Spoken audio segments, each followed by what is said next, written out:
Nixon inherits this situation, and Fort Knox is being drained. They're banging on the doors, give us our gold, give us our gold, give us our gold. So he's dealing with this in 1971 alongside innumerable political problems for himself. And so he went to his advisors and said, "What can we do?" And really, there were two choices: you could deflate, cut the budget, live within your means, right? Which could probably provoke a recession and tank Nixon's popularity, or you could just make an announcement: no more gold exchange.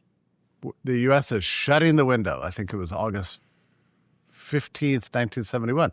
It's called the Nixon shock for a reason, because the last president you would have expected to untie the dollar from this last tenuous link to gold would have been a Republican president.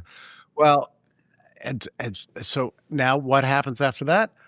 Well, again, the most horrifying thing you could ever imagine, which he imposed wage and price controls. So under penalty of law, nationwide wage and price controls to prevent inflation that would inevitably result from a shutting of the gold window.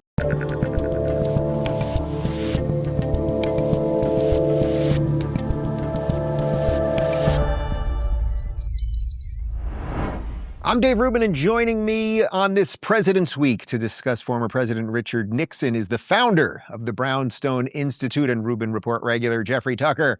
Jeffrey, my friend, how are you? I'm good. So nice to see you. It is good to see you. I always credit you for getting basically everything right on COVID day one. You're also a wickedly smart economic pundit.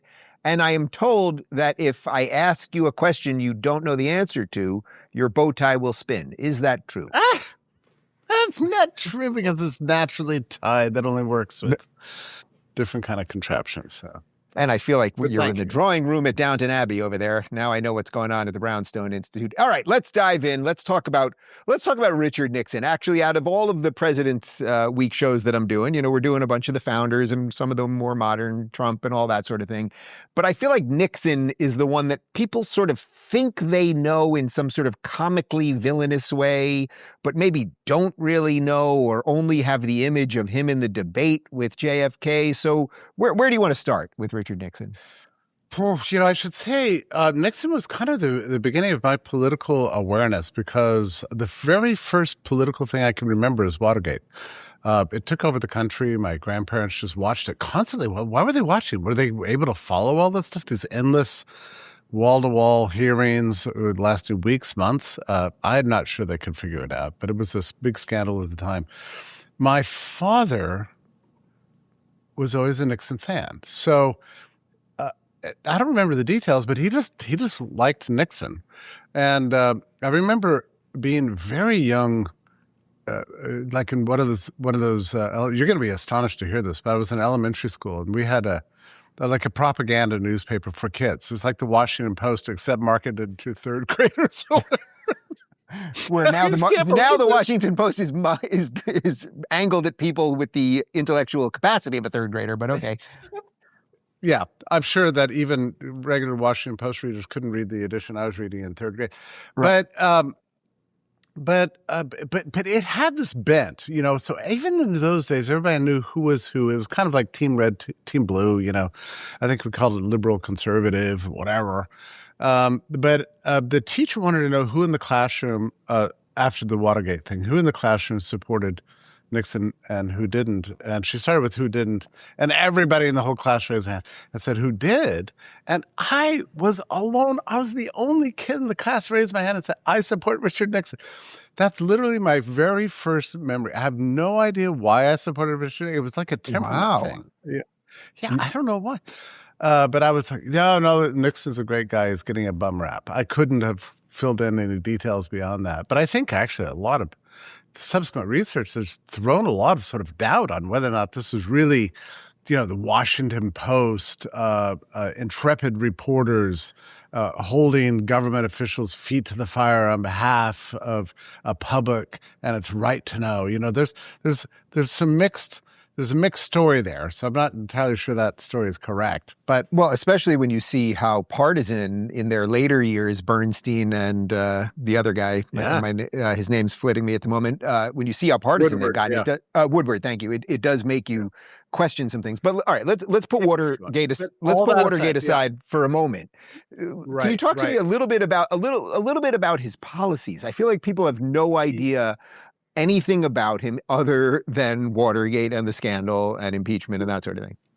Right. So we use this word sometimes in political analysis called triangulation, which is that you're able to get away with things because people don't expect you to do them, right? So triangulation, he was the master of it. So he was an anti-communist. That was his history. He was, I think, the Senate interrogator of the His Chambers trial, kind of grafted onto the McCarthyite movement. But it was he who opened up China as a way of creating a sort of counterweight to Russia and dividing China and Russia's interest vis-a-vis the United States. So this a brilliant move. They say that Nixon went to China because nobody expected that this is the last thing you would expect that he would do. But he gained so much success from that. He kept doing this, right? So one wonderful thing is that he actually was very instrumental in putting an end to the Vietnam War, which is a beautiful thing. Wasn't a warmonger in that sense, but he was a big regulator. He created the EPA, which is another thing you would not have expected. Right. From this right-wing Republican that everybody in the left dreaded. He did a lot of the things that the left would have favored. He was wildly concerned about his poll numbers all the time, a deeply insecure person who just wanted to make sure that people liked him. So he had his pollsters out there all the time asking for who likes me, how does this policy play in with the public, just a fanatical guy, deeply insecure. He might have had a lot of internal convictions, but those internal convictions did not translate into public policies. He always considered high poll numbers to be sort of a ratification that he did the right thing, even when he was doing the wrong thing. So now, Dave, we have to get to the most serious and significant thing he did during his entire presidency, which was to close the gold window and take the dollar off the gold standard, and in effect, the entire world economy off the gold standard. So just to review here, why this is so important. So a fiat money system with a roiling, boiling international market between arbitrage market between currencies, that's such a source of fanaticism and in the world economy today. I mean, trading currencies is such a big deal. That wasn't before Nixon. The reason is the entire world was on they called it the gold standard. It was really a kind of gold exchange standard or dollar standard for the world, but the dollar itself was tied to gold at $35 an ounce. So the reason I say it wasn't quite a gold standard is because in the old days of the gold standard, you had domestic convertibility. You could take your dollar to the bank and get silver. You could take precious metals, right? Gold and silver were exchangeable domestically. FDR put an end to that in 1933 with an executive order that banned holding gold, right? I mean, like you couldn't hold gold unless it was on a necklace or jewelry or something like that, or a filling in your teeth. But apart from that, you could not legally own gold. And what was I don't want to get too sidetracked, but what was the rationale for FDR doing that? Well, this is a devaluation measure as part of his effort to combat the Great Depression. I mean, he was following Keynesian kind of prescriptions. He wanted looser money. He wanted to bail out the entire U.S. economy with loose credit and money printing, and couldn't do that so long as the obligation was there to have to convert, because everybody would immediately convert to dollars. So he wanted the government to own all the gold in the country, and he took it. I mean, we think we're dealing with government tyranny today. I can't even imagine what it must have been like to be alive in 1933 when you see that the government's actually collecting the gold in your vault. It's just amazing. Post Great Depression, trying to get out of that, and then oh my God, yeah. Yeah, it was 1933. It was one of the first things he did as president. The first thing he did was end prohibition. Talk about triangulation, right? Everybody cheered. Great, let's have a beer. Yeah, enjoy your beer while I take your gold. You're going to need it. Yeah. So this went on. After World War II, we had this new system come along called. It was devalued from the New Deal period, but we had a new system called Bretton Woods. So under the Bretton Woods system, the entire world economy, industrialized world economy, would be on the same system of dollars, priced at $35 an ounce. The gold would be exchangeable in dollars only on a nation by nation basis. So it was a gold standard in the sense that, like, Britain would ask for redemption for its dollars held in gold, and the U.S. would send it, or there would be gold held in the U.S. and other nations would ask for gold in return. So we had boatloads of gold being shipped around the world to maintain this system called Bretton Woods that was established in 1944 as part of the sort of Bretton Woods system, along with the World Bank and the International Monetary Fund and a nascent World Trade Organization. This is the gold standard. Now, the thing about this system is that it absolutely required that the U.S. maintain some fiscal and monetary discipline. Right? If things got out of hand, you could easily anticipate that the calls for gold out of the U.S. Would become so exorbitant that it could essentially bankrupt the entire country. Right? So there was a discipline on the U.S., but it wasn't immediate like domestic convertibility. It's just the prospect that something bad could happen in the future. So in the 1960s, let's say, starting 20 years after the Bretton Woods system, the U.S. found itself under LBJ. And we started, Vietnam War. So we had the warfare state, roiling and blowing up all over the world. So dollars being sent all over the world. Then you had the welfare state with growing deficits. And then you had this rise of foreign aid to help other countries. I mean, the U.S. became this kind of empire in the name of countering the influence of Russia, right? But that's what blew up the entire financial stability of the monetary system. So in 1967, 68, 69, the calls on gold were just growing and growing and growing. So suddenly, Nixon inherits this situation. And Fort Knox was being drained. They're banging on the doors, give us our gold, give us our gold, give us our gold. So he's dealing with this in 1971 alongside innumerable, political problems for himself. And so he went to his advisors and said, what can we do? And really, there were two choices. You could deflate, cut the budget, live within your means, right? Which could probably provoke a recession and tank Nixon's popularity, or you could just make an announcement: no more gold exchange.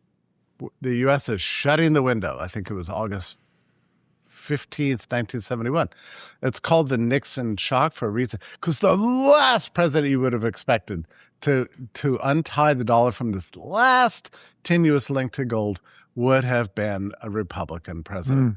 Well, and so now what happens after that? Well, again, the most horrifying thing you could ever imagine, which he imposed wage and price controls. So under penalty of law, nationwide wage and price controls to prevent inflation that would inevitably result from a shutting of the gold window, because prices were going to bound up. Everybody knew that. People warned about it. He said, not a problem. We'll just make an edict to stop this. Well, this is a level of government imposition on people's lives that generation had never experienced before. We thought we were done with this kind of intrusive government with FDR in the first half of the 1930s. And probably all told, we had not experienced anything like that until the COVID period, really. That level of sort of top-down management. Everyone's talking about weight loss injections because the results can be dramatic. They work by lowering blood sugar and reducing appetite. But what if you want to lose weight and don't want painful weekly injections or the risk of serious side effects? That's why doctors created a weight loss supplement called Lean, and the numbers are impressive. The studied ingredients in Lean help lower blood sugar, burn fat by turning it into energy, and reduce appetites and cravings so you'll naturally eat less. Lean isn't for someone trying to lose just a few pounds. It was created for frustrated dieters who have 10 pounds or more to lose. Get started today with 20% off and free rush shipping when you add Lean to your healthy diet and exercise plan. Visit takelean.com and enter code Rubin at checkout. That's promo code Rubin at takelean.com. Now, what I find interesting about Nixon, I've spoken about with him with some affections in some ways. I almost regard him as a tragic figure. So I'm reading his autobiography about this period. And Dave, he says two things. He says, look, I'm a big champion of sound money and fiscal responsibility and good management of government. And the gold standard is a great source of discipline, and every country should have it. And that's what we should have maintained in this country. I knew it was a terrible idea to get off the gold standard. But what could I do? The gold is flying out of the country. The entire country is being bankrupted. That wasn't my fault. This is all the fault of my predecessors. And I did the right thing. And what I did, I acted responsibly to achieve this great new system. And by the way, polls showed that the people really loved it. Okay, so this is Nixon writing in his autobiography. So it's sad. It's like, how do you do? But did the people love it? So then, wait, then price controls come in, and did the people love it? For all I know, his advisors tell him, Mr. President, our polls show that everybody loves what you're doing, right? This is how it works, I guess. I don't know. But so he says these two things. It was the wrong thing to do, but it was the right thing to do. He says both these things in his autobiography.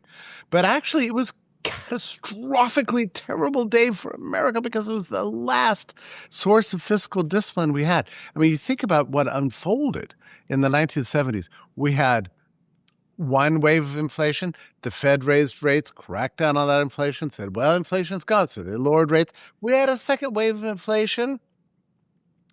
The Fed said, oh, no, what are we going to do? Raise rates, and inflation died down a little bit. And so they lowered rates a third time, and boom, the most catastrophic inflation up to that point since the Revolutionary War hit the United States with double-digit inflation, gutting the capital stock, ruining the savings of every pensioner, throwing the entire American economy into massive upheaval.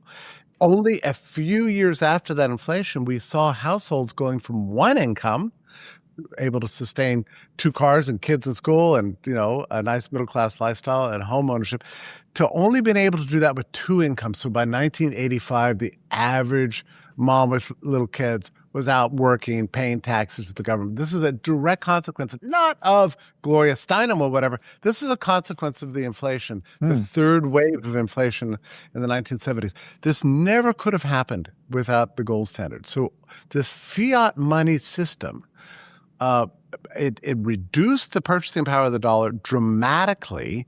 It really took the brakes off Congress. So now suddenly you have a Congress that doesn't even have to pay attention to how much debt it's creating with the spending plans. It can just add zeros and zeros and zeros like we saw in the COVID to these preposterous bills and go, well, it's just, that's the way it goes. Treasury gets a note, make debt.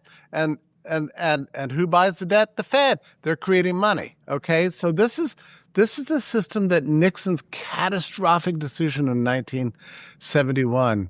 This is what the system that he made possible with his Smithsonian agreement and ending the dollar's link to gold. Big government just was unable to ever get back. We were never able to cut it. Again, we've really never cut the budget since those days. It's fascinating to me, Dave, because there still remains a kind of nostalgia for the gold standard within the Republican Party. In 1980, Reagan ran on a platform to restore the gold standard. He didn't do it, but he always wanted to. And I think we still have some talk about that. I mean, Elon and Trump are talking about auditing Fort Knox to find out if the gold is there or not. I think it's probably not there.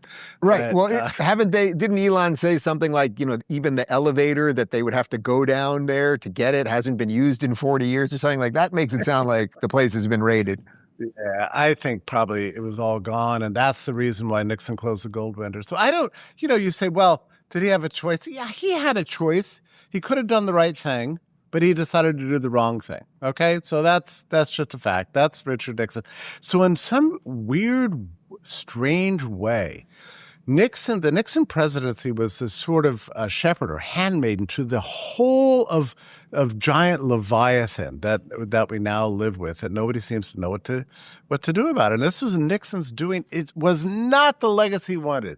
Right. So it's so interesting because you're linking his economic, what you're basically arguing were his economic failures to now what we all see as huge government overreach in almost everything. But really, as you pointed out, the COVID stuff shows you like the hyper craziness of all of it.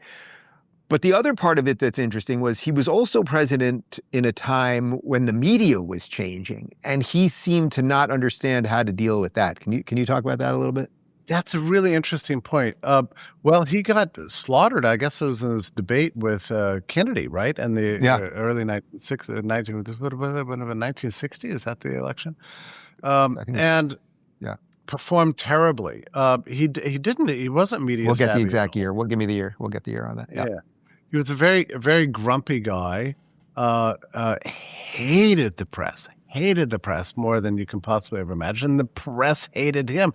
But the funny thing about Nixon is that he remained an enormously popular president, actually, during his first term, which began in 1968, and then his second term in 1972, if I'm getting this correct. And then Watergate came along and destroyed him. And I guess there was a threatened impeachment. And he just said, "Look, I hate you guys guts," and so he walked away from the whole thing. Which I get it, but he was very popular. The reason for his popularity, and I promise you, I think about my own father in this case. My father's very gentle, very rational man, but he loved the fact that Nixon was hated by all the people that he hated. Do you see what I mean? His popularity was sustained by his enemies. Right. So there's a Trumpian quality to that. There is very much that. And this is Trump gets more popular the more the media attacks him. I mean, it's like just advertisement for the MAGA movement. We've been watching this for 10 years. This dynamic was foreshadowed in the world of Nixon. And it's unclear. I've thought about this a lot. Why did the left and the media hate him so much? And I really do think it traces back to the 1950s and his role in that Hiss Chambers trial, which for that generation was the most exciting thing to discover that there were communists in the State Department. And Richard Nixon is the guy who proved it. Guys, you may have seen conversations happening online lately. Censorship is back and it's everywhere. Big tech platforms control narratives and push only what they want us to see, and we need to fight back. Rumble is the one company that has consistently stood up to big tech censorship, and now they're taking it even further. Banks can cancel accounts and freeze cards anytime. That's why Rumble launched Rumble Wallet, a wallet that cannot be canceled. With Rumble Wallet, you control your money, not a bank, not the government, not a tech company, not even Rumble. You can buy and store digital assets like Bitcoin and Tether Gold, which represent real physical gold on the blockchain. You can also instantly tip creators like myself with no middlemen and no fees. Download Rumble Wallet today at wallet.rumble.com or search Rumble Wallet in the app stores and step away from the big banks for good. And that was his kind of... Yeah. Right. It's rather amazing. So you'd think by our definition now they would have loved him because the government got bigger under him, budgets got bigger under him, control got bigger under him. But actually, because of the relationship with the communists, it puts a little wrench in that. Something like that. I suppose he was a bit of a populist too, whatever that term means. He always appealed to the middle class and to the people and over the heads of the overclass, and had all sorts of nasty names for media elites and government bureaucrats and that sort of thing. So that was very appealing to Republicans of the time. And, he was loved for his role in the His Chambers trial and trusted for that reason. And again, I don't think of Nixon as being a bad guy in sense. But the problem was he was undone by his wild insecurities. He was desperate to be known as a great man and wanted to be a great leader, and was seething with hatred of the media class and the elites, and really wanted to rule them and show them that they were wrong and that he was a great man and a great president. And this sort of internal psychological dynamic that comes through in his autobiography, I think what ultimately led to his undoing. Because if you look at things like, why did he create the EPA? Why did he impose wage and price controls? Why did he take us off the gold standard? Why did he become basically the godfather of late 20th century and 21st century big government? He did it because he wanted to be loved. It was more than anything else, he wanted to be loved. And so confounding his enemies by doing their bidding was one of the ways he went about it. So was that, so to kind of bring this all together, because I'm glad that we spend so much time on the monetary side, because that's not really something that people know. And I think you laid out quite nicely how it is so connected to really wildly out of control government that we all now see. But to tie this to Watergate, which ultimately is the thing that people remember him about, was it really just his hubris then, thinking that, he was, there's that quote, I forget exactly what it was, but that, if I say it's true, it's true. And, in essence, I can do anything as president. And that kind of is what took him down. I just don't think he ever took Watergate seriously. As many people said at the time, what was the line that I used to hear all the time? It was like a 2-bit burglary, and it's not that serious. And I don't think he thought it was very serious. And he thought that it was being used as a pretext to attack him, basically for His Chambers trials. I mean, like he just thought Washington was filled with his enemies and the press was filled with his enemies, and Watergate was the great excuse. So he didn't take it seriously. And, that moment when he finally just resigns, that must have been really tough for him. But he was tired and exhausted of the whole thing. They ganged up on him. The press ganged up on him like never before. Can you imagine? There were 3 networks at the time, and it seemed like all 3 networks all day were just reporting on Watergate. I mean, it's amazing. I remember as a little boy eating a salad called the Watergate salad. You can look up the recipe. It's terrible. Yeah. What did it have? Did it have flashlights in it? I mean... Yeah, I remember it definitely had Cool Whip, and it was green. So I don't know. Cool Whip in a salad. There you go. Any final? We're just really, this whole week, I'm just trying to give sort of blue sky versions of everything with all these people. But if you had to give me a 1-minute synopsis, yeah. So I would say, Nixon deserves more credit than he gets for having ended the draft and ending the Vietnam War. So these are great actions. And also, I don't object to the efforts he made on behalf of peace internationally, both with China and with Russia. So, in this sense, I think he probably had a savvy international sense of things. But domestically, this was catastrophic. I mean, he ruled in a way that traumatized his base and gave us big government like we had never seen before, including aggressive wage and price controls that didn't work, obviously, and gave us 3 waves of inflation by the end of the decade, ended up gutting the American capital stock and sending financial upheaval to the middle-class American family. So this was the real legacy of what I think was a very tragic man in some ways. Right. And really what he's remembered by for most people that didn't live through it was, I'm not a crook, and yet stepping away from the whole thing. So Jeffrey, I thank you for your time. You are welcome back on the show whenever. And you got to teach me how to tie a tie. You know, I'm doing the T-shirt thing lately, so I'm not doing as many button downs, but next time in person, you can teach me how to do that. I'll send you a link to my favorite T-shirt. I had to look and look and look for it. I finally found it. I'm going to send you a link when we're off this. But it's always a pleasure to be with you, Dave. Thank you so very much. Good to see you, my friend. If you're looking for thoughtful political conversations that won't raise your blood pressure too much, check out our politics playlist right here. And if you don't want to miss any future videos, make sure to subscribe and hit that notification bell.